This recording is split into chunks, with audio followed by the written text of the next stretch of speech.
Hoy vamos a empezar a estudiar un Maimer, un discurso hasídico del Rebbe del año Tovshin Mem Beis, 1982, 5742.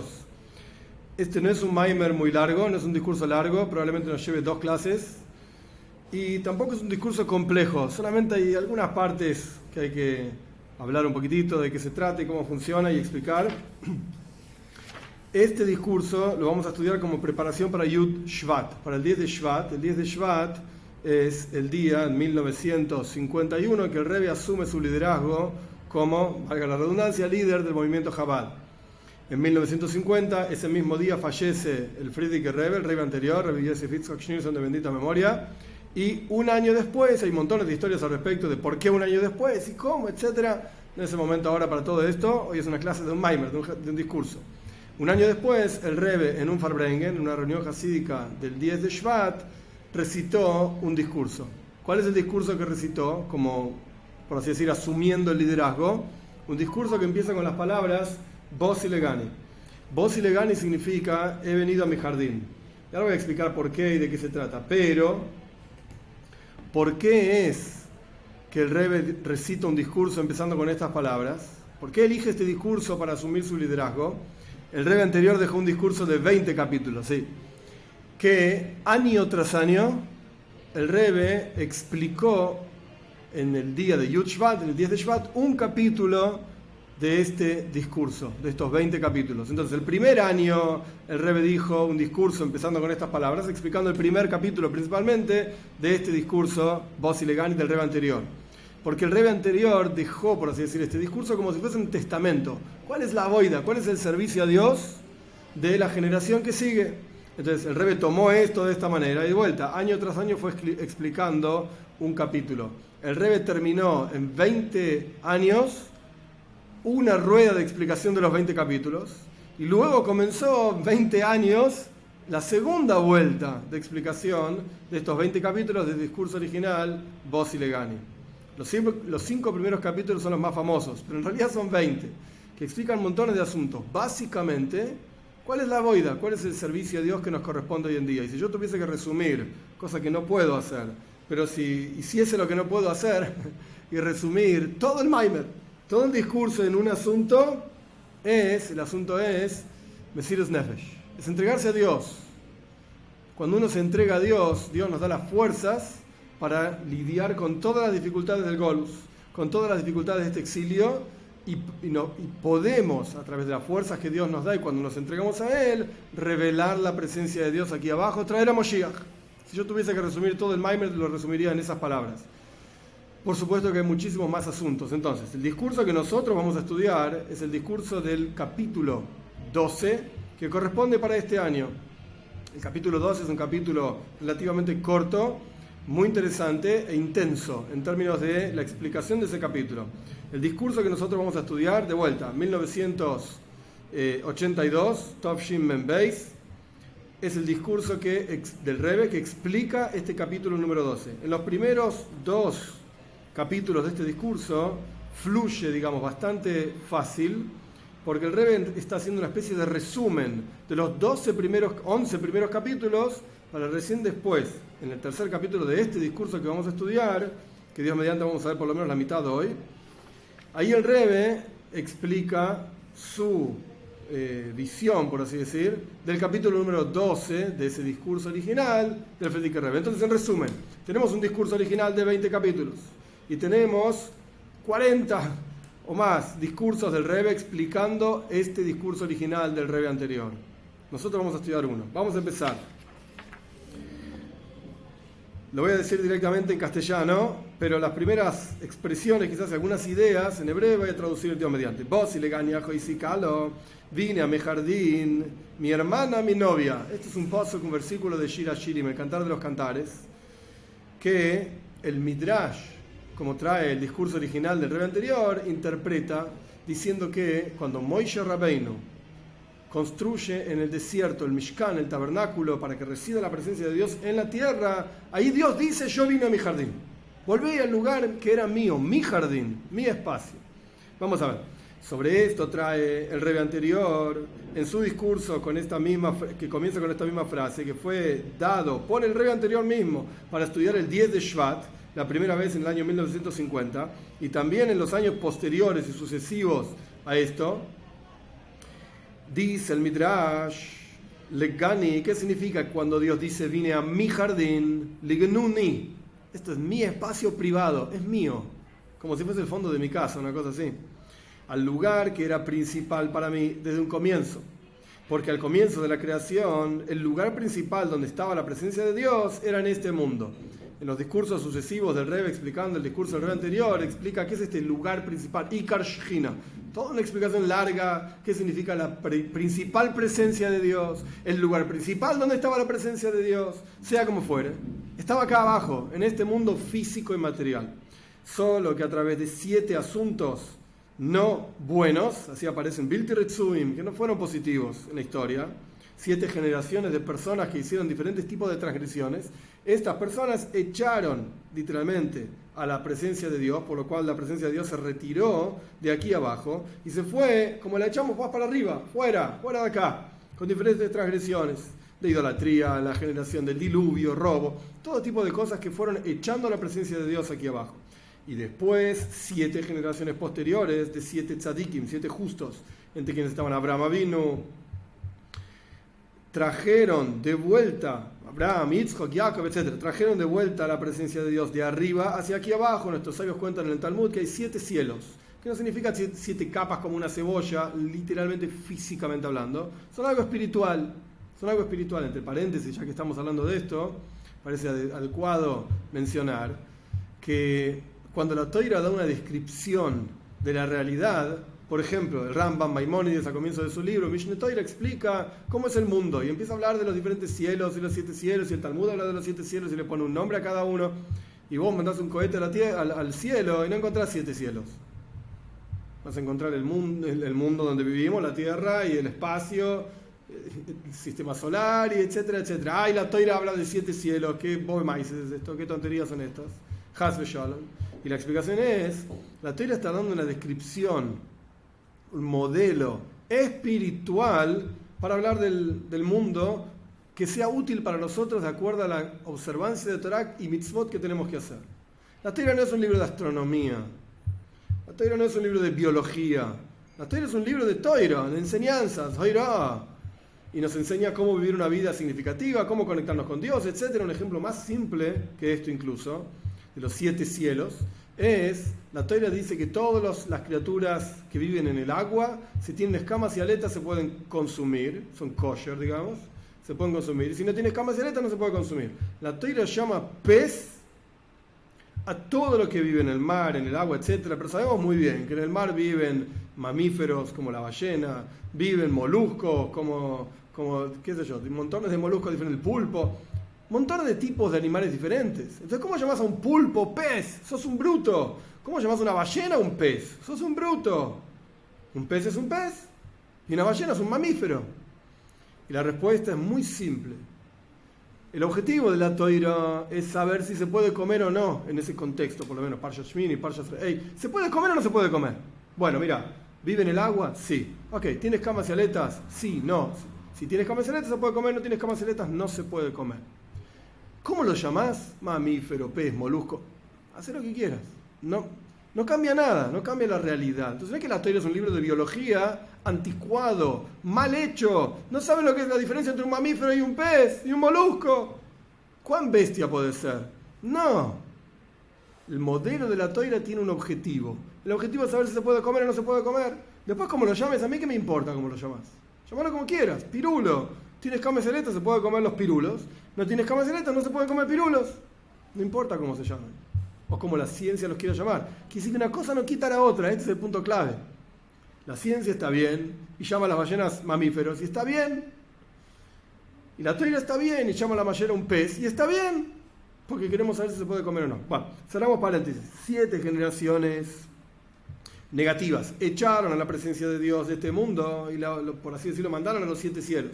7 generaciones de tzadikim, de justos, trajeron de vuelta la presencia de Dios aquí abajo. hasta que vino Moshe Rabbeinu, que es el séptimo, y todos los séptimos son apreciados, así dice el Midrash, y el Rebbe lo trae en el discurso anterior, y es explicado en este Maimer, y nosotros somos esta séptima generación, que tenemos que traer a Dios acá abajo a la tierra, revelar su presencia con Moshiach.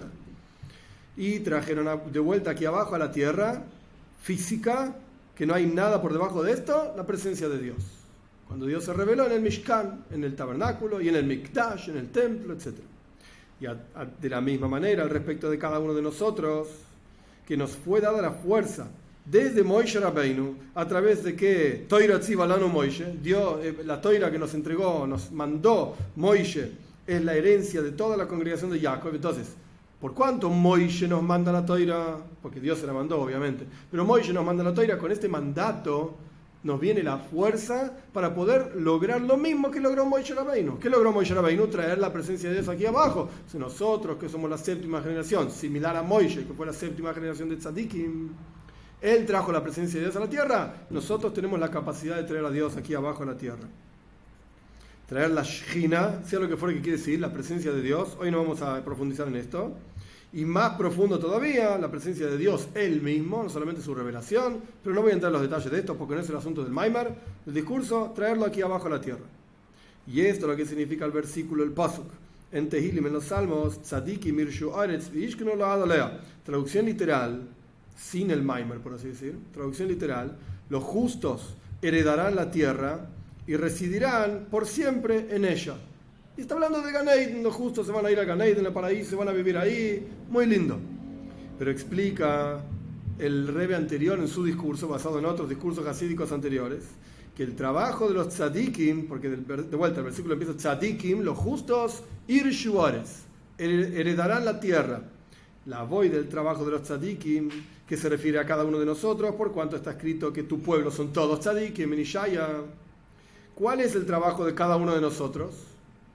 O sea, no podemos decir nada que lo haga el Rebbe, que lo haga el otro, que lo haga aquel. Yo no soy un tzadik. Veamos kulam tzadikim. Tu pueblo son todos tzadikim. ¿Cuál es el trabajo? Hacer residir y proyectar la presencia de Dios, que se llama Shoichen Ad, es decir, aquel que mora eternamente. A Dios es el único verdaderamente eterno. Aquí abajo, sobre la tierra, sobre esta tierra física. Entonces volvemos al versículo. Tzadikim irshu aretz, los tzadikim hacemos heredar la tierra. ¿Cómo? Vishkunu load alea, hacemos residir a Load, a Dios eterno sobre la tierra. Esta es la boida. Aquí abajo en nuestro mundo físico y material, y en forma de eterno, es decir, constante y eternamente. Y esta proyección se hace a través de dos asuntos que el discurso original explica ampliamente. Iskafia, que es subyugar la inclinación al mal. Todos tenemos inclinaciones inapropiadas, inadecuadas. Hay que subyugarlas, quebrantarlas, por así decir. Contenerse. Y por el otro lado, otro tipo de trabajo es Isabja. Isabja es transformarse. Como está escrito en el Zohar. Cuando se subyuga al otro lado, que ahora no voy a explicar todos los detalles de lo que significa al otro lado, no hay otra cosa excepto Dios. Pero Dios está muy oculto en ciertos lugares. Al punto tal que tiene la capacidad de decir esos otros lugares, Anibe Absioid, yo, no existe nada más. Se oponen a Dios, pero porque Dios está oculto ahí. Entonces cuando uno subyuga este ego propio, ego del otro lado, por así decir, se eleva la gloria de Dios en todos los mundos. Y la razón por la cual esto está ampliamente explicado en el discurso original, la razón por la cual esta proyección divina se llama istalek, que literalmente significa removerse, irse. No es que Dios se retira, sino que lo que se revela en este mundo es algo virtuoso, es algo tan elevado que por sí mismo está elevado. Por sí mismo es naturalmente elevado y removido del mundo. Es como si dijésemos, es un ejemplo nada más, no más que eso, es como si dijésemos, hay ciertos estudiosos que son tan pero tan profundos y tan estudiosos que están encerrados en su mundo, en el buen sentido, viven su mundo de Toiro, mitzvos. Para sacarles una palabra de Toiro hay que ir a insistir y darle una vuelta y otra vuelta. Entonces se revela aquello que por naturaleza está oculto. Esto es lo que significa que cuando nosotros subyugamos acá abajo nuestra inclinación al mal, no comemos algo que nos gustaría comer, pero por alguna razón no se puede o no se debe, no es el momento, no es la cantidad que hay que comer. Y así uno puede encontrar en cada uno en su vida ejemplos. Cuando subyugamos estas inclinaciones y deseos negativos, se revela aquí abajo en este mundo físico un nivel de la gloria de Dios tan pero tan profundo que por naturaleza es un nivel que no está revelado. Esta es la revelación de la luz que se llama Soivev Kolan, cómo Dios trasciende los mundos, que no está contraída, y esto lo vamos a estudiar mucho más adelante en el Maimer, Dios mediante hoy, paciencia, que no está contraída en forma de medida y límites en recipientes. A propósito, no explico esto, porque lo vamos a explicar más adelante. Y para poder proyectar esta energía que trasciende todo tipo de medidas y límites en este mundo físico y material, sobre esto viene el mandato: hagan un templo para mí y residiré dentro de ustedes. Es decir, a través de que tomamos 13 o 15, es una discusión entre nuestros sabios, cosas físicas, o sea, cuántas cosas aparecen en Parshas Truma y Parshas Tetzave, sobre lo que, con los cuales hay que construir el templo, el Mishkan, el tabernáculo en el desierto, etc. En la discusión cuántas cosas eran, no viene al caso ahora.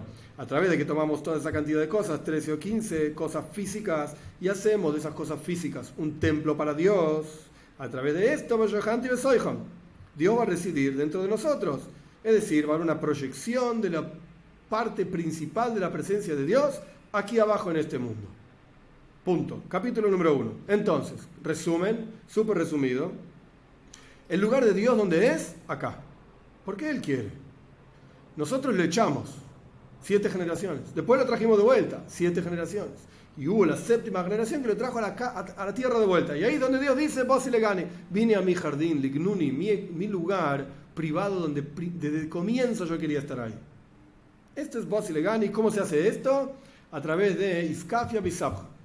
Subyugarse, transformarse. Bien. Capítulo 2. De acuerdo a esto explica el discurso original que el Mishkan, el tabernáculo, el templo móvil del pueblo judío en el desierto, estaba hecho de Atzei Shittim, maderas de Shittim. Se suele traducir como acacia, pero el nombre no significa nada. Vamos a ver en hebreo, el nombre sí es muy significativo, en castellano no, es un tipo de madera. El comienzo de la construcción del Mishkan era con vigas, que estaban hechos de madera, de vuelta, acacia, Shittim, como dice el Torah. Van a ser vigas para el Mishkan, Atzei Shittim Oimdim, maderas de Shittim, acacia, paradas, porque eran un montón de maderas una al lado de la otra, que tenían encajes una con la otra, muy complejo. Entonces, si nosotros tenemos que construir un Mishkan, entonces decime cómo se construía el Mishkan y yo voy a entender cuál es mi trabajo. Bueno, primero que nada, madera de acacia. ¡Qué lindo! ¿Y qué me enseña esto? Por cuanto la proyección de la principal presencia de Dios aquí abajo es a través de subyugar y transformar, es por eso que esa construcción estaba hecha de madera de acacia. Todavía no entendemos qué significa Atzei Shittim. La palabra Shittim, de vuelta, acacia, es en castellano, la dejamos afuera, muy linda palabra. Vamos a la palabra en hebreo, Shittim. La palabra Shittim viene de la palabra Shtus, tontería. Shoite es un tonto. Shittim está relacionado, cada palabra en hebreo tiene una raíz de 2 o 3 letras, la mayoría de 3, algunas de 2, que cuando encontramos diferentes palabras con la misma raíz están relacionadas, en general están relacionadas. Entonces Shittim es acacia, un tipo de madera, qué bueno, pero también está relacionado con la palabra shtus, tontería. Y esto es lo que significa la tontería impura del otro lado. Como dice Talmud, que una persona no transgrede la Torá excepto si ingresa en su interior Ruach Shtus, un espíritu de tontería. No es que somos poseídos por espíritu, no, estas explicaciones son tonterías. Espíritu de tontería. Significa que uno se atonta a sí mismo. ¿Qué significa se atonta a sí mismo? El Tanya explica ampliamente esto, y en otros lugares de Hasidus también. Tenemos, Bekitsur, muy en resumen, porque tampoco es el asunto de este Maimer. Tenemos en la cabeza una especie de tablita, donde en la tablita decimos hay mitzvot que son súper graves. Yo no voy a matar a nadie. La Torá dice que no se puede matar, pero ¿sabes qué? Tampoco me interesa. No me criaron así. No voy a robar. La Torá dice que no se puede robar. ¿Sabes qué? Tampoco me interesa. Me criaron en una casa sana, normal. No robamos, anda a trabajar para lo que quieres, para lo que quieras tener, etcétera, etcétera. Si esas cosas quedan afuera, asesinato, robo, secuestro, esto es súper grave, yo no voy a hacer eso. Pero si, no, esto y aquello, si llames en lugar de esto, haces lo otro, no pasa nada. No pasa nada. Si te casas con este, con el otro, judío o no judío, hasbe jalele, Dios libre y guarde. No pasa nada. Mis hijos, dicen las mujeres siempre, mis hijos van a ser judíos. No, ¿qué diferencia hay? Es un buen tipo, es una buena familia. ¿Qué diferencia hay? Entonces tenemos una tablita en la cabeza. Hay cosas que decimos, no, eso, no way, no lo voy a hacer. Y cosas que decimos, ¿por qué no? ¿Cuál es realmente el problema? Explícame. Entonces el Tanya explica, y esto es lo que trae el Rebbe anterior en su discurso, y el Rebbe está haciendo referencia acá, este es el shtus. Esto es la tontería. Esa tablita es una tontería. Con cualquier transgresión, la jamure lleva jamure, de lo más grave de lo más grave, hasta la más simple de las más simples, te separás de Dios. Te separás de Dios. No importa cuál. No importa cuál, porque Dios tiene una voluntad, X, yo quiero esto. Cuando no se cumple esa voluntad, automáticamente estás desconectado de Dios. No importa en qué consiste esa voluntad. En este sentido, todas las mitzvot son iguales, son la voluntad de Dios. Ay, pero esta parece más grave y esta no. Esa es el shtus. Esa es la tontería que uno vive, todos vivimos en cierto nivel, que se llama shtus de legumas ze, la tontería impura. Porque cada uno de nosotros, por naturaleza, no es posible que hagamos ningún tipo de transgresión, de ningún tipo de cosa que vaya, actividad que vaya contra la voluntad de Dios. Y como dice el Zohar, cuando la Torah pregunta Nefesh Kisech, cuando la Torah afirma, Nefesh Kisech, cuando un alma peque, la Torah en Parshas Vayikra, Parshas Tzaf, está explicando a las personas qué tipo de ofrenda deben traer de acuerdo al pecado que hicieron. Y la expresión que usan es Ish Kisech, cuando un hombre peque, Isha, cuando una mujer peque, Nefesh. Cuando un alma peque, y el Zohar se pregunta, ¿cómo peca un alma? Es imposible. La expresión es una contradicción. Si el alma es una parte de Dios, una porción de Dios en lo alto, literalmente estás conectada a Dios constantemente, y el Alter Rebbe llega a decir incluso cuando está transgrediendo, sigue con fe fuerte en Dios, ¿cómo va a transgredir un alma? No existe. Eso pregunta el Zohar. ¿Qué quiere decir esa pregunta del Zohar? Es una pregunta retórica, sin respuesta. La pregunta no es el alma la que peca. Es imposible. La naturaleza de un Yehudí es un Neshama. Sabemos que lo espiritual es más importante es lo principal, más importante que lo material. Lo principal es lo espiritual. Lo principal de la persona es el alma. El alma no peca, no existe que peque. Porque la naturaleza del Yehudí es estar vinculado a Dios. No puede ni quiere separarse de Dios. Esto quiere decir que incluso cuando un alma Yehudí, y el Rebbe lo pone entre paréntesis, es interesantísimo este paréntesis. Afilu que nefesh, paréntesis, mi Israel, cerramos paréntesis, sejeta, peque, esto es solamente sin querer. Sin querer. Este paréntesis del Rebbe se puede entender en muchas maneras diferentes. Se puede entender porque no está en el texto de la Torah. La Torah dice Nefesh Kisecheta, cuando un alma peque. Se puede entender porque está hablando no solamente de Israel, etc.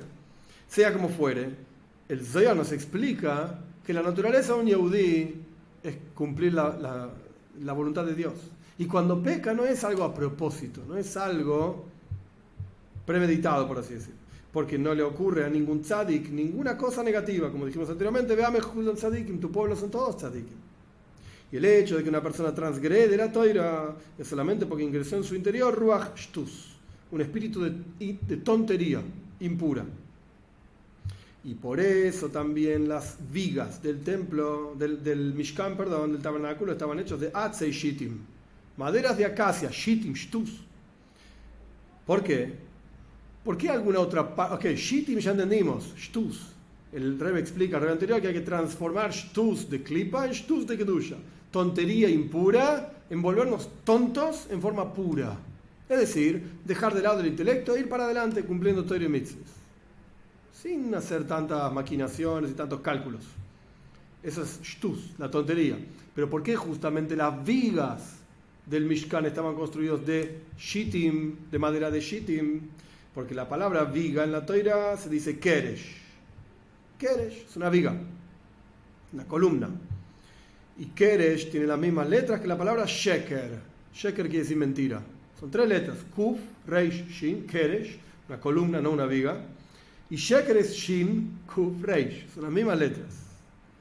¿Qué es el Sheker? ¿Qué es la mentira? Es la mentira de este mundo que oculta la verdad.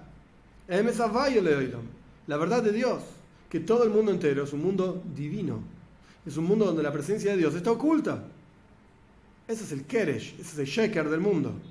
Alma de Shikra, dice el Señor, que a pesar de que la verdadera existencia y esencia de todas las criaturas es la verdad de Dios, que Él es la existencia absolutamente verdadera, el sentimiento del mundo, a pesar de ese sentimiento del mundo, es que nosotros somos una existencia propia, independiente. Y esto es Sheker, esta es la mentira del mundo que está relacionado con Shtus, con la tontería, que la presencia de Dios está oculta. Y la avoida y el trabajo de hacer esos kerashim, esas columnas para el Mishkan, para el tabernáculo. ¿De qué estaban hechas esas columnas? De vuelta, atzeishitim, de madera de acacia, shtus, que estaban paradas. ¿Para qué sirve este trabajo? ¿En qué consiste el trabajo de las maderas, las columnas de madera de acacia, o sea, de atzeishitim? En el Mishkan, en el tabernáculo, consiste el trabajo en revelar la verdad del mundo. Transformar Sheker en Keresh, la mentira, que la verdad del mundo quiere decir la verdad de Dios en el mundo, la mentira que el mundo oculta la presencia de Dios. Y esto se hace a través de Isboinenus, de meditación, etc. Acá no es el Maimer donde el Rebbe explica todos los detalles de esto, pero esto es meditación, y meditar, entre paréntesis, no quiere decir estar 3 horas con los ojos cerrados pensando en no sé qué cosa. También, alevai, pero meditar quiere decir incluso segundos antes del rezo, antes de la tefila, segundos en algún momento libre que uno tiene en el día, literalmente segundos, pensar, Emes, Havaya, Leoilom, la verdad de Dios al mundo, el mundo es Sheker, es mentira, me oculta la presencia de Dios, ojalá estuviese revelado aquí. Esto ya es un isboinus, esto ya es una meditación, o más simple todavía. Estabas caminando por la calle, mirá los árboles, mirá la cantidad de hojas que tiene este árbol. Imagínate todos los árboles que hay en el mundo, la cantidad de hojas que tiene cada árbol, de todos los árboles que hay en el mundo, la cantidad de hojas de árboles que hay en el mundo. Y esto son solamente hojas de árboles. Imagínate las hojas de otras plantitas. Podés pasar horas pensando en botánica y en la belleza y la grandeza de Dios en crear un mundo tan hermoso, lleno de hojitas de árboles y florcitas de colores. Esto también es Isboinenus. Ay, te llevó menos de 1 minuto. Y estabas hablando de árboles, ¿ok? Esto es Isboinenus. Cuando uno va practicando, ahí va aumentando el tiempo, etc. Ahí uno va viendo cómo la presencia de Dios está en todos lados. Hay un arquitecto, hay alguien que diseñó, hay un ingeniero detrás de todo esto. Es hermoso, es perfecto, es lindo. Eso es Isboinenus. Y como escribe el Rambam Maimónides, que el camino para llegar al amor a Dios y al temor a Dios es Isboinen, es que la persona medite en las acciones de Dios. Y la persona va a ver la sabiduría de Dios y va a conocer la grandeza de su nombre. Que estas 3 palabras, Isboinen, medite, Jochmasei, la sabiduría de Dios, Leida, para saber y conocer la presencia de Dios, estas 3 palabras son los 3 niveles intelectuales, se llaman Chabad, Jochma, Bina y Da, sabiduría, entendimiento y comprensión, a través de los cuales uno llega al amor a Dios y al temor a Dios, porque esas 3 cualidades intelectuales son el fundamento, porque el amor a Dios y el temor a Dios son el fundamento de la observancia de todos los preceptos. ¿Por qué haces algo? Porque amás al otro, porque lo querés. ¿Por qué evitas hacer algo? Porque no querés hacerle daño al otro. Entonces, ¿por qué cumplimos una mitzvah? Porque amamos a Dios. ¿Y por qué no hacemos aquello que Dios no quiere que hagamos? Porque le tememos. Esto está explicado en el Tanya, en otros lugares. Ahora no es el asunto central del Maimer. A través de esto, ya dije como 500 veces que no es el asunto central del Maimer, entonces uno puede preguntar, ¿y cuál es el asunto central del Maimer? Esto se va a ver recién en el capítulo 3, a ciencia. Ahora estamos en la mitad del capítulo 2. A través de esto, de vuelta, el Rebbe está haciendo todo un resumen de los primeros 11 capítulos para llegar al capítulo 12. A través de esto, que la persona medita en la presencia de Dios y entiende qué significa Shitin, fui un tonto toda mi vida, me dejé llevar por el mundo material, y el mundo material es Sheker, es alma de Sheker, es un mundo de mentira, me oculta la presencia de Dios, al punto tal que Tanya mismo dice que al mismo alma animal uno tiene que gritarle, sos un tonto, ¿hasta cuándo me vas a ocultar la presencia de Dios? Sos un rasha, un malvado, un meshukatz, metuav, menubal, todo tipo de insultos que uno pueda decirle al alma animal. ¿Por qué me seguís ocultando la presencia de Dios? Quiero ver el Emes, quiero ver la verdad. A través de esto se anula esa tontería impura y la mentira del mundo. Y más aún, transformamos esa tontería impura en shtus de kedusha, atzei shitim, en tontería pura. Y transformamos sheker en keresh, en una columna del Mishkan, o sea que nos sostiene y nos da fuerza como una columna que sostiene todo un edificio para vincularnos con Dios. Transformamos la oscuridad en luz y la amargura en dulzura. Y de manera tal que esos kerashim, esas columnas, están paradas, firmes, como los serafim con los ángeles que están parados arriba. Y no solamente esto, sino que por cuanto estas columnas y esta fuerza, este poder en el servicio a Dios, que viene a través del sacrificio, de la meditación, el transformar el mal interior en bien, esto se hace a través del servicio al hombre, a Dios, el servicio del hombre a Dios, como está escrito, Beasisa, vas a construir las krashim, las columnas, etc. Entonces, el resultado de nuestro servicio a Dios es incluso más apreciado por Dios que toda la boida de los serafim, de los ángeles que están ahí arriba.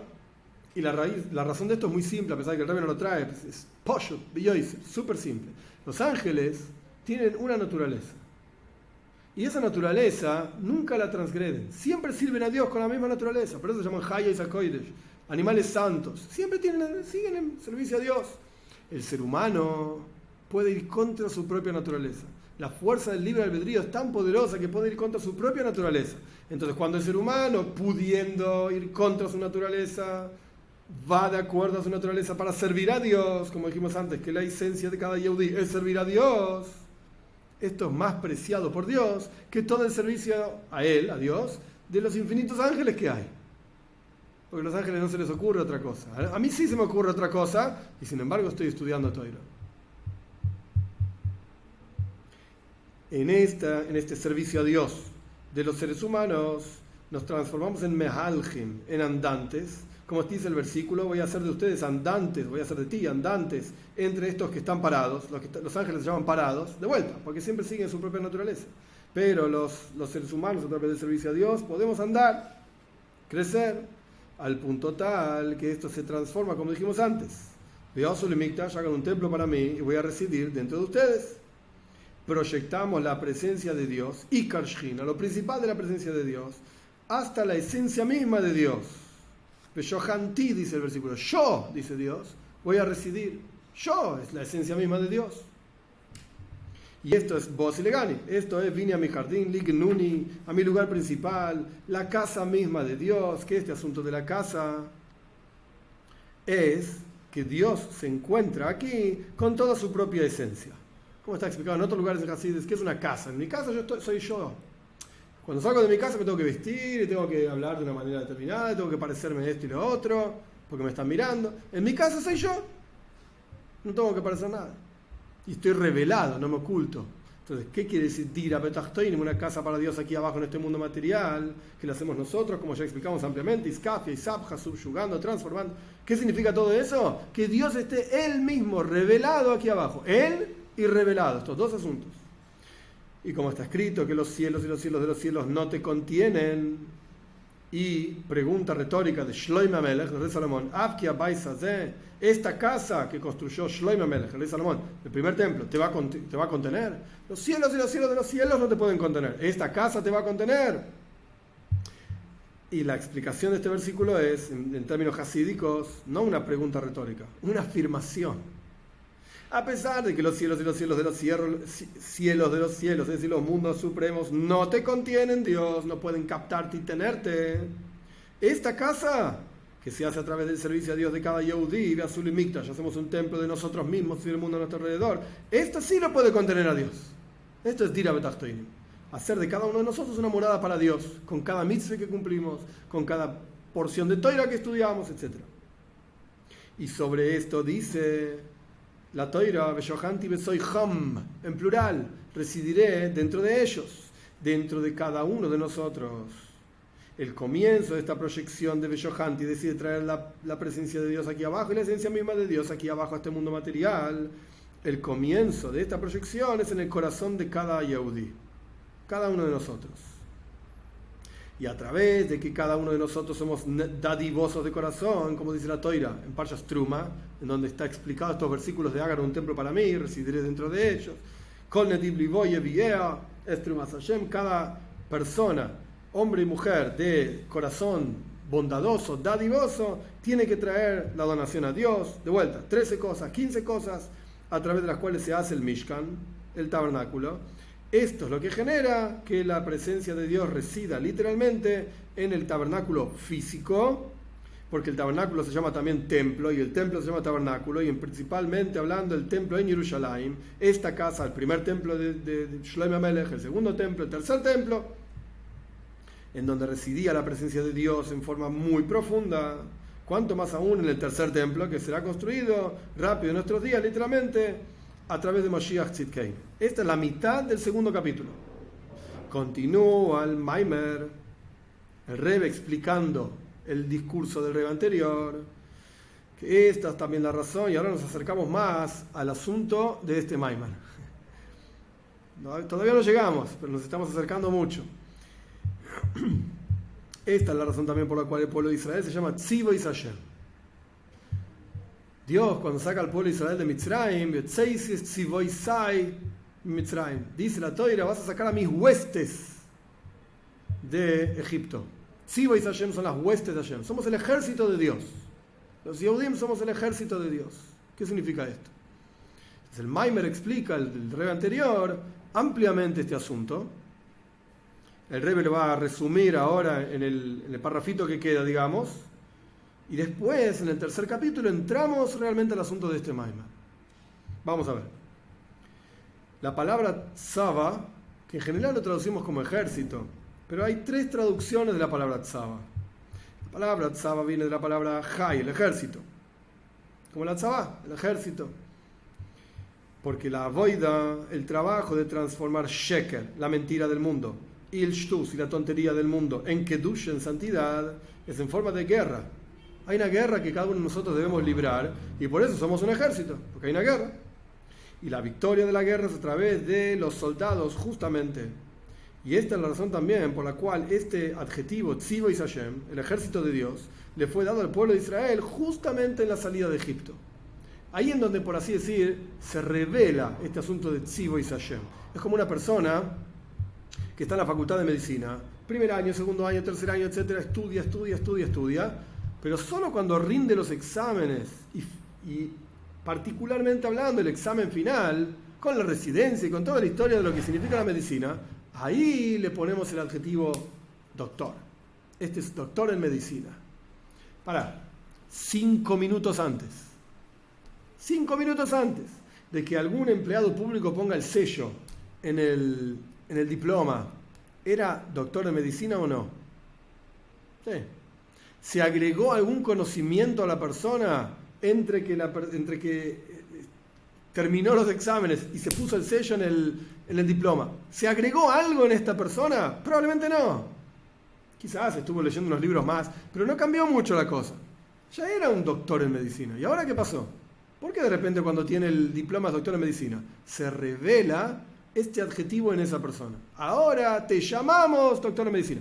El pueblo de Israel siempre fuimos Tzivoy Hashem, siempre fuimos el ejército de Dios, pero a partir de que Hashem nos llama en la salida de Egipto, el ejército de Dios es Tzivoy Hashem, ahora somos literalmente llamados con el adjetivo, el sello, stamp, Tzivoy Hashem, el ejército de Dios. ¿Por qué? ¿Por qué justamente cuando salimos de Mitzrayim? Porque la guerra, esta guerra que libramos, es principalmente en el momento del Golus, del exilio. Y empieza con el Golus, el exilio en Mitzrayim, en Egipto. Que ahí la oscuridad y la mentira del mundo era muy profunda. Se llamaba Ervas Haaretz, el lugar más pervertido de la tierra. Y tenemos que luchar contra esto y transformarlo a Kedusha, a santidad.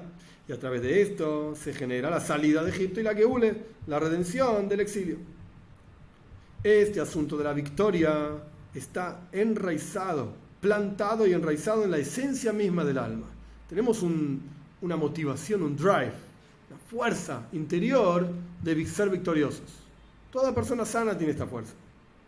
Y esta fuerza está literalmente ligada a la esencia del alma, muy por encima de todo tipo de capacidades reveladas, de sabiduría, de entendimiento, de manualidades, no importa, tenemos en nuestro interior una capacidad de victoria que supera y baña, por así decir, tiene influencia en todas las otras capacidades de la persona.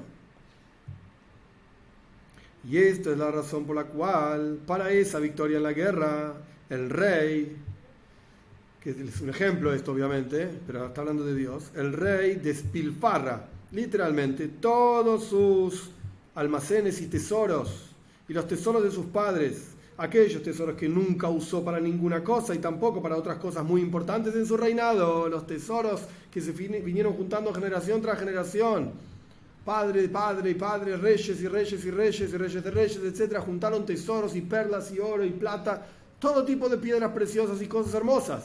Y están todas guardadas, nunca las usó nadie. Pero cuando se trata de la victoria, el rey ve que está en juego, digamos, su victoria. Entonces el rey despilfarra todos sus tesoros para gastarlos ¿en qué? En los soldados rasos que salen al frente, para que tengan armas, para que tengan ropas, para que tengan todo lo que necesitan, justamente, y las fuerzas interiores para esa victoria. Y a pesar de que en el momento de la guerra el rey despilfarra todos sus tesoros y se los da a través de diferentes oficiales a los hombres de guerra, literalmente a los soldados, para luchar y para ganar, no a pesar, en el momento de la guerra, a pesar de que estaba guardado todos estos tesoros y nunca los usaron, etc., en el momento de la guerra, el rey despilfarra todos sus tesoros y los da a través de oficiales a los hombres de guerra, a los soldados rasos, para que tengan victoria en su guerra, porque el asunto de la victoria está literalmente ligado a la esencia del alma. Por eso el rey despilfarra todo por la victoria. Y de lo mismo ocurre con Dios. Dios es el Señor de las huestes. Y también, esta es la primera explicación de la palabra tzava. Tzivo es Hashem. Somos el ejército de Dios. Y como todo buen ejército para la victoria, el rey le da todos sus tesoros. Dios nos da sus tesoros. Que este es el tema del Maimer. El tesoro de Dios. Dios nos da sus tesoros para que nosotros tengamos victoria en nuestra guerra. De salir del Golus, del exilio.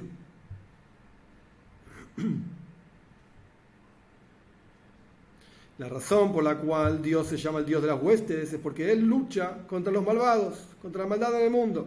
Y el asunto de la victoria toca, así como en el rey de carne y hueso toca la esencia del alma, en Dios toca la esencia de Él mismo, por así decir. Y para que el pueblo de Israel tenga victoria en esta guerra, y también, como está escrito en Netzach Israel lo Shaker, es decir, esa victoria del pueblo de Israel es contra el Sheker, contra la mentira del mundo, la mentira literalmente del mundo, como explicamos anteriormente, que oculta la presencia de Dios. El rey, Dios, despilfarra todos los tesoros y se los da a Tzivo Hashem, se los da a la hueste de Dios, al ejército de Dios, a cada uno de los Yehudim, que es un soldado que sale en el ejército para servir a su Creador, para que tengamos victoria en la guerra. Y al punto de una victoria verdadera, que no sea necesario ningún tipo de guerra en absoluto, como está escrito, Podave Shalom Nafshi, redime en paz mi alma, que esto es algo muy profundo y muy complejo, no es el momento para la explicación. Es decir, el verdadero asunto de redención en paz es cuando no hay guerra y no hay batalla, como fue en los días de Shloime Amelech, del rey Salomón, que se llamaba Shloime justamente por la palabra Shalom, paz.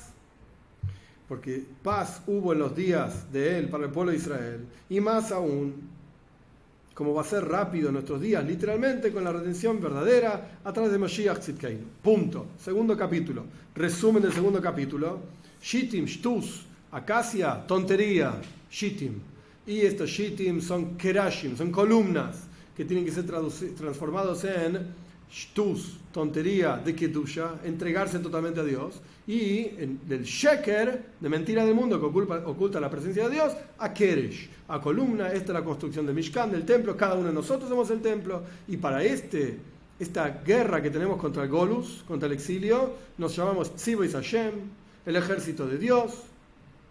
Y Dios entrega, así como un rey entrega los tesoros más profundos para la victoria de sus soldados, Dios se entrega a sí mismo, su propia esencia, para nuestra victoria contra el sheker, la mentira del mundo. Esto es el kitzur, el resumen del segundo capítulo. Y ahora entramos a nuestro Maimar.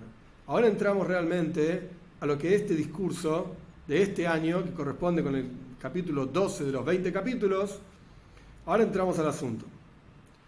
Capítulo 3. Este es el capítulo que es un poco más difícil del Maimar, justamente. Después, la verdad es que fluye bastante más sencillo. Así que vamos a poner un poco de cabeza, que Dios mediante se va a entender de la mejor manera posible. Continúa el Rebbe anterior en el capítulo 12, que este capítulo tiene que ver con este año, así dice el Rebbe. Es el año número 12 de la segunda vuelta de explicación. Como es sabido que cada uno de los 20 capítulos de todo el Maimer, de todo el conjunto de discursos, son 20 capítulos, tiene que ver con un año. El primer capítulo, el primer año del liderazgo del Rebbe; el segundo capítulo, el segundo año del liderazgo del Rebbe, y así sucesivamente. Después de que terminamos 20 años primeros, comenzamos de vuelta a contar 20 años por segunda vez, y esto tiene que ver con los 20 capítulos, que cada año tiene un capítulo. 20 años, 20 años. Y podríamos decir que 2 veces 20 tiene que ver con 2 veces la letra Jaf. La letra Jaf en hebreo suma 20, cada letra corresponde con un número, y esto tiene que ver con las letras dobles. En la Toira, en el hebreo, en la Lashon Kodesh, hay letras que son simples y letras dobles. ¿Qué significa letras dobles? Que tienen una forma determinada cuando están en medio de una palabra o al comienzo, y una forma diferente cuando está al final de la palabra. La letra Jaf justamente es una de ellas. Jaf es una especie de letra C, pero al revés, cuando están en medio de una palabra o al comienzo de una palabra, y es una especie de 2 rayitas con un palito largo cuando está al final de una palabra. Es una letra doble porque tiene 2 formas, y esto está directamente relacionado, como dice el Midrash, con el concepto de Geula. Entonces el Rebbe lo que está diciendo básicamente es un corchete. Esto no es el asunto central del Maimer tampoco. Lo que está diciendo es, ahora que estamos en la segunda vuelta de estos 20 años, esto está relacionado con la Geula, con la redención. Entonces es interesante, entre paréntesis nada más, que en general el Rebbe termina los Maimonim, los discursos, las sijes, las charlas, diciendo este asunto de la venida de Mashiach pronto en nuestros días, etc. Pero acá ya tenemos, por lo menos en el segundo capítulo, 2 veces, 2 párrafos del segundo capítulo, cada párrafo terminó con este mismo asunto. Y ahora el tercer capítulo empieza, el tercer capítulo también tiene 3 párrafos. El tercer capítulo empieza justamente con esta idea de la Geule, la redención.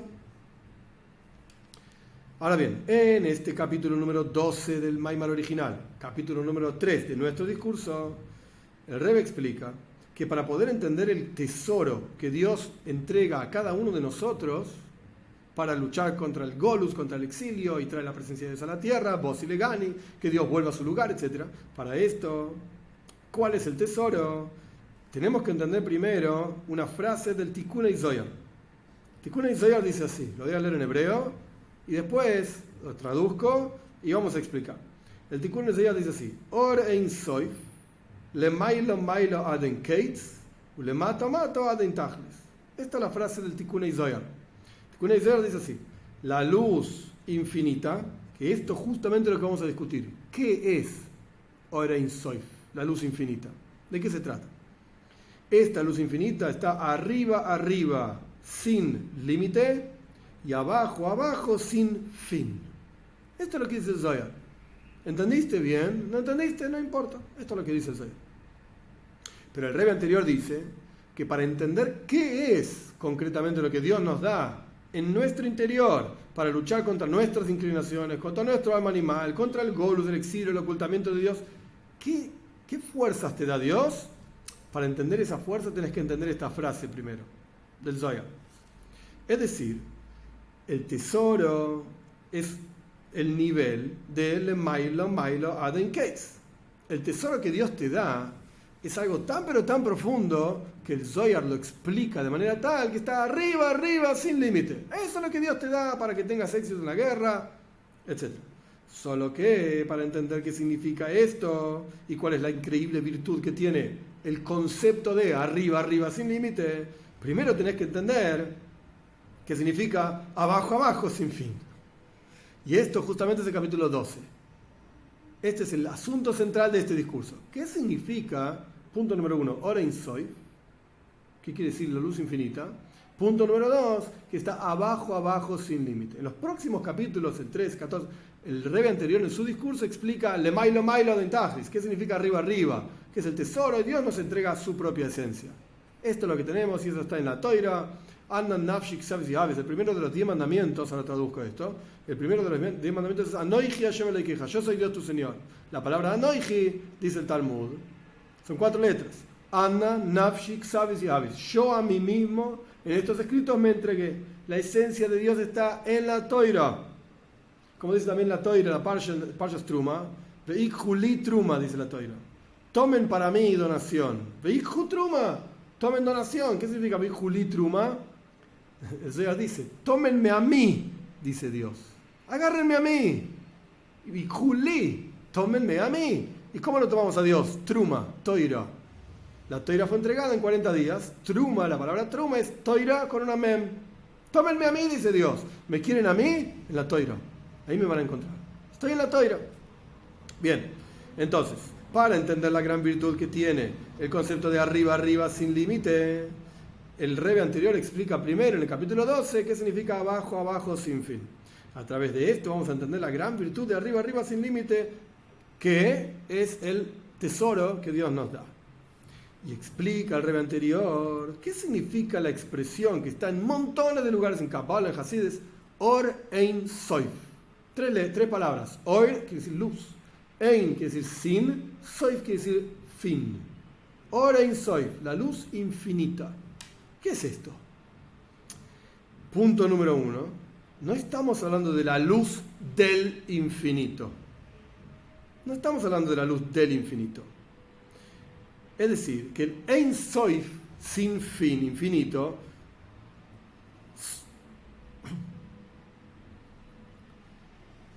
no está hablando sobre la esencia misma de Dios, de donde surge esa luz, sino que la luz misma es infinita. Esta es la primera frase, yo dije que iba a ser un poco más complejo. Ahora vamos a empezar a explicar realmente nuestro Maimar. Orein Soif. Punto número 1, no está en el Maimar esto, es mi humilde explicación del asunto. Dios no es una lamparita que da luz. La luz del infinito y la luz infinita que anda dando vueltas por todos lados. ¿Qué luz? ¿Qué es una lamparita, Dios? Dios no es una lamparita. Dios no produce luz. Dios no es una máquina como un sol de producir luz. El concepto de oír, luz, es un ejemplo que los mekubalim, los cabalistas, utilizan para explicar cómo Dios crea el universo. De hecho, hay otro ejemplo, que es shefa, flujo, que utilizan otros filósofos judíos. El flujo de energía de Dios, shefa, braja, el flujo de bendición, etc. Los mekubalim utilizan otro ejemplo, luz. Y hay montones de discursos hasídicos que explican la diferencia entre shefa y oir, la diferencia que hay entre flujo y luz. Pero acá estamos hablando de oir. Punto número 1, Dios no es una lamparita, es un ejemplo nada más. Y punto número 2, no es que Dios lo único que sabe hacer es dar luz, pobrecito, Has Shalom. Dios da luz y no sabe hacer otra cosa, crea este mundo y se le ocurrió así y no se le ocurre otra cosa. No, este es un aspecto de Dios, de los infinitos, que ni siquiera somos capaces de entender y pensar, los infinitos aspectos de Dios. Este es uno, Orein Soif. Bien, lo primero que tendemos a pensar, y esto es lo que está rechazando el Rebbe, y este es el asunto de este Maimar, justamente. Lo primero que tendemos a pensar es, Orein Soif significa la luz del Ein Soif, la luz de Dios. No, dice el Rebbe. No es la luz de Dios. Lo que está diciendo es que esta proyección, sea lo que fuera que es Ein Soif, es infinita. Es infinita. No es que es la luz de Dios. ¿Dios qué hace? Produce luz. No. Dios es Dios y hace cosas infinitas que no las entendemos. Un ejemplo, para entender algo de lo que Dios hace, hablamos de luz.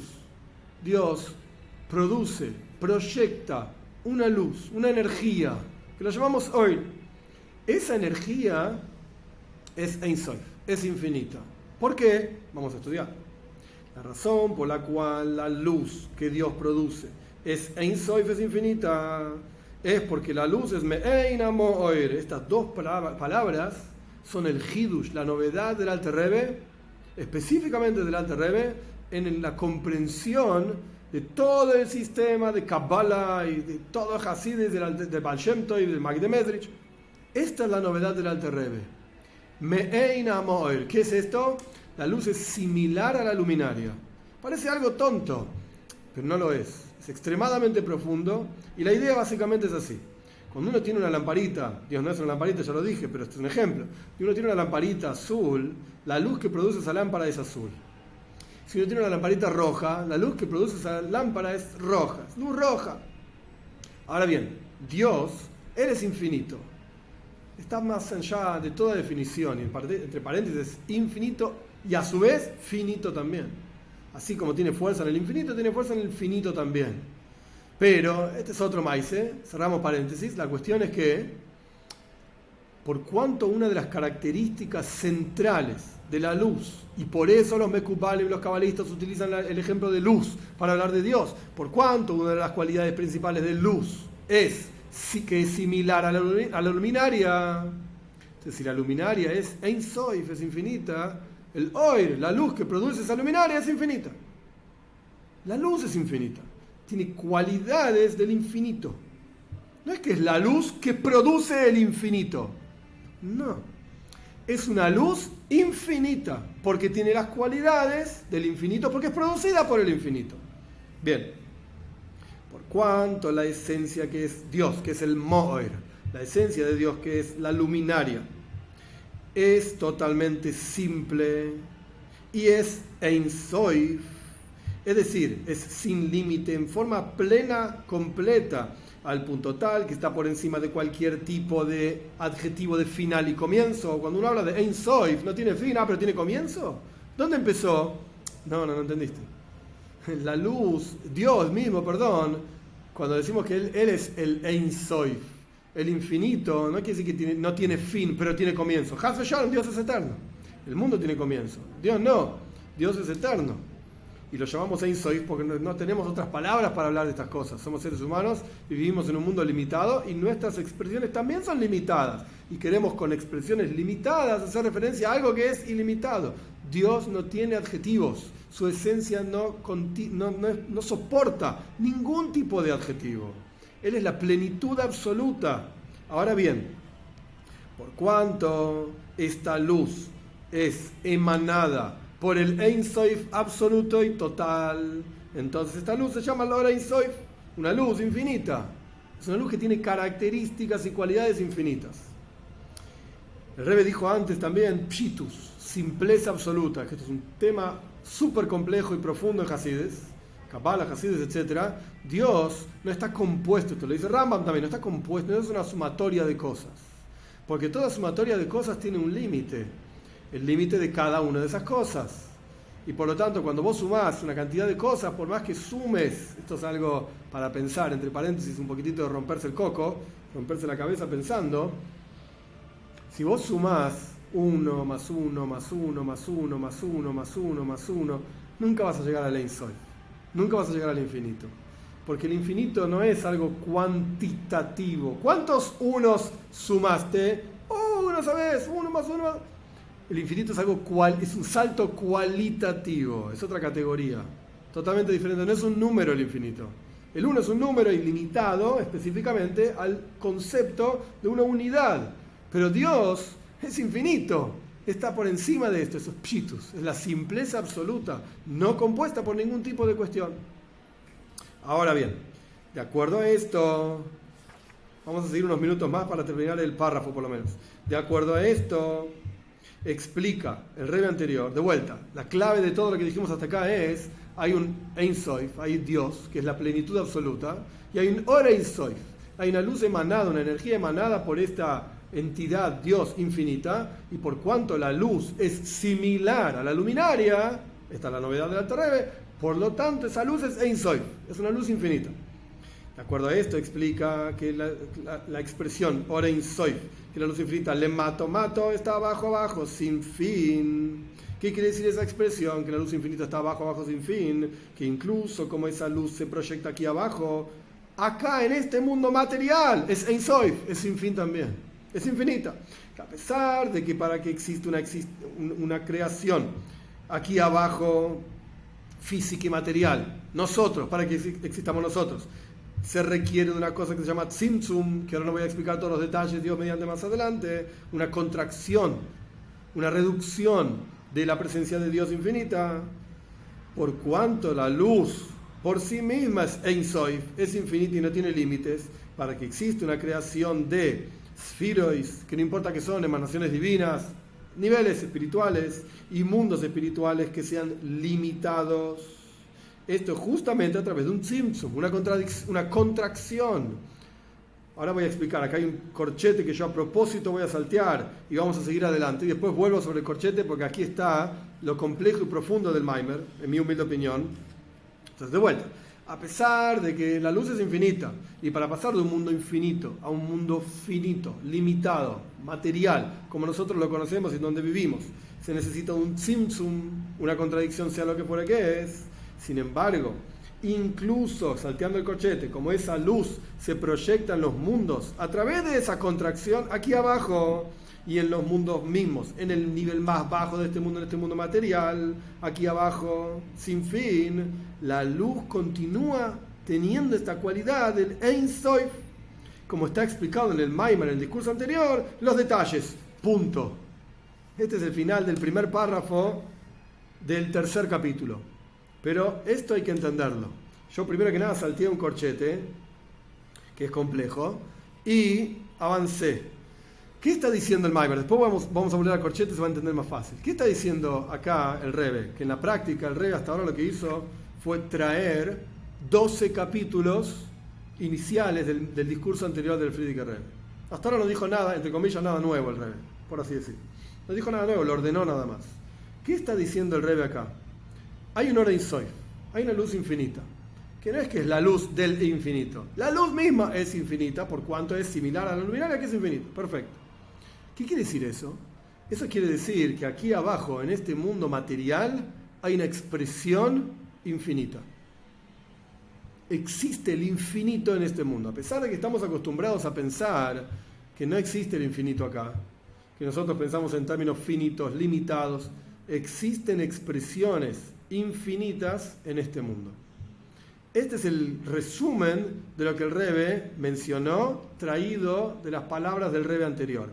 ¿Cuáles son las expresiones infinitas en este mundo? ¿Cómo ves? ¿A dónde ves el infinito en este mundo?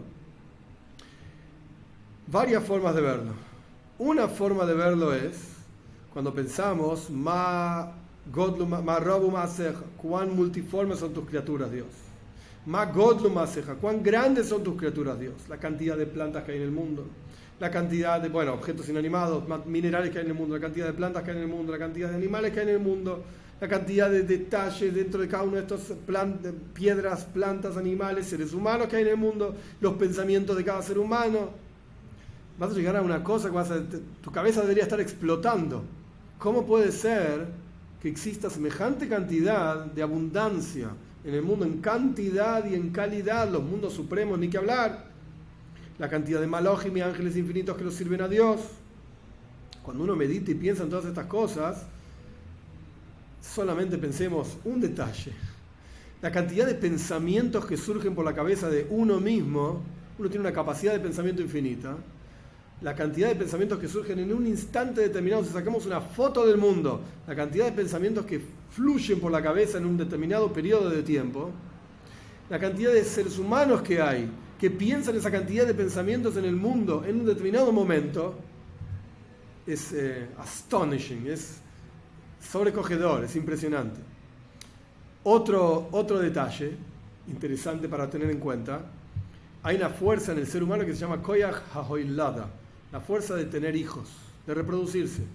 esa fuerza es un me'ein, podemos encontrar el infinito en esa fuerza, porque hay infinitas generaciones que pueden surgir simplemente de una persona que tuvo un hijo. Generaciones, porque ese hijo tiene un hijo, ese hijo tiene un hijo, hija, lo mismo. Y así sucesivamente por infinitas generaciones. La fuerza, el potencial que hay es literalmente infinito. Literalmente infinito. La fuerza de crecimiento de la tierra, podemos entenderla como un ejemplo también del infinito. Plantás y surge. Es verdad, es limitado el ejemplo porque la tierra se va gastando los minerales, etc. Pero es infinito. Y se auto mejora, digamos, el pasto que se pudre y se vuelve minerales para la próxima plantación. Ein Soif, el infinito está acá abajo en este mundo también. Este es el asunto central, todavía no llegamos a lo que el Rebbe quiere decir y hoy no lo vamos a estudiar mediante la clase que viene. Vamos a volver al corchete, quizás ahora vamos a entender un poquitito mejor el corchete. Dijimos que está el Ein Soif, el infinito, Dios. Dijimos que está el Ora Ein Soif, la luz infinita, no la luz del infinito, la luz infinita. Bien, pero para que pueda pasar de esa luz infinita a este mundo material hay un tzimtzum. Tzimtzum se traduce como contracción. Con este asunto vamos a terminar la clase de hoy. Tzimtzum significa contracción. ¿Qué es la actividad de esa contracción? Es el pasaje entre el infinito y el finito. Hay algo ahí en el medio que permite, que da lugar al finito, porque en toda ecuación donde vos pones el número, el simbolito infinito, automáticamente anulaste toda la ecuación. No puedes dividir, no puedes sumar, no puedes restar, no puedes multiplicar, no puedes hacer nada, porque todo te da infinito. Entonces, tiene que haber algo que oculte, esta es la palabra clave, oculte esta cualidad infinito. Sacá el símbolo infinito de la ecuación y ahí vamos a poder trabajar. Ese es el tzimtzum. Esa herramienta se llama tzimtzum, contracción. Corchete, como está explicado en los escritos del Arizal, que al principio la luz Ein Soif infinita llenaba todo el espacio y no había lugar, entre comillas, para que exista un mundo finito. Y solamente a través de un tzimtzum, una contracción que se hizo un espacio vacío, así lo llama el Arizal, que en realidad quiere decir que la presencia de Dios se ocultó ahí, en donde Dios proyectó, así está escrito en los escritos del Arizal, no es mi función tampoco explicar Kabbalah. Dios proyectó un Kav Katzar, una línea corta y contraída, de lo cual se creó toda la cadena de mundos espirituales, etc. Este asunto del tzimtzum, explicado aquí en este discurso, explica el Rebbe, no es el asunto de remover la luz infinita divina, no es ese asunto, sino que el concepto de que el tzimtzum produce, ahora explico esto, una luz limitada. Limitada. Porque hay dos aspectos en el tzimtzum. Hay un aspecto del tzimtzum que es remover, es decir, ocultar. Esto es fundamental. Porque hay otros pensamientos no hasídicos, de la Gaón de Vilna, etcétera, que decían que remover quiere decir literalmente sacar, como si Dios no estuviese en algún lugar en el mundo. Dios libre y guarde pensar así. El Alter Rebbe explica en Shar Hijo Bemuna, también en el Tanya, en la segunda parte de este asunto. Pero en el tzimtzum hay dos cuestiones: ocultar el infinito, punto número uno. Punto número dos, limitar, medir cuánto se va a revelar de Dios en un determinado lugar. Son dos actividades diferentes. Esto es algo muy sutil, muy profundo, quizás podemos volver sobre esto en la clase que viene, pero Bekitsur, en resumen, para entender el asunto, la idea es así. Este mundo material para nosotros es obvio. Lo tocamos y vivimos, comemos, bebemos, etc. Los mundos espirituales son una novedad. No lo entendemos. Ahora bien, si estuviésemos parados en los mundos espirituales, sería justo al revés. El mundo espiritual sería algo obvio. Y el mundo material, cuando un ángel le habla de una vaca, no entiende lo que estás hablando. ¿Cómo una vaca? Sí, es una vaca con 4 patas y hace mu y se mueve lento y para acá, para allá. No entiende, el malach es una novedad, es algo novedoso totalmente, no entiende de lo que le están hablando. Entonces, el tzimtzum tiene estas dos cualidades, estas dos cuestiones. Remover, ocultar la obviedad de lo espiritual y permitir la obviedad de lo material. que este mundo parezca obvio para nosotros. Esto es el Tzimtzum. Pero son dos actividades diferentes, dos cuestiones diferentes. Una cosa es ocultar lo espiritual y otra cosa es dar lugar, medir lo material para que lo podamos masticar y tener. Hoy vamos a llegar hasta acá, no terminamos el Maimer. Dios mediante, la clase que viene vamos a volver sobre estos puntos porque son fundamentales. Kitsur, resumen de lo que estudiamos hasta acá en el tercer capítulo, es que hay una luz que es infinita, porque es similar al infinito, es emitida por el infinito, y la luz, la cualidad de la luz es que es similar a su luminaria, y incluso en este mundo material el infinito está presente, si bien no está revelado, pero está presente y podemos encontrarlo a través de un poquitito de esfuerzo, pensando en el mundo material incluso, podemos encontrar el infinito.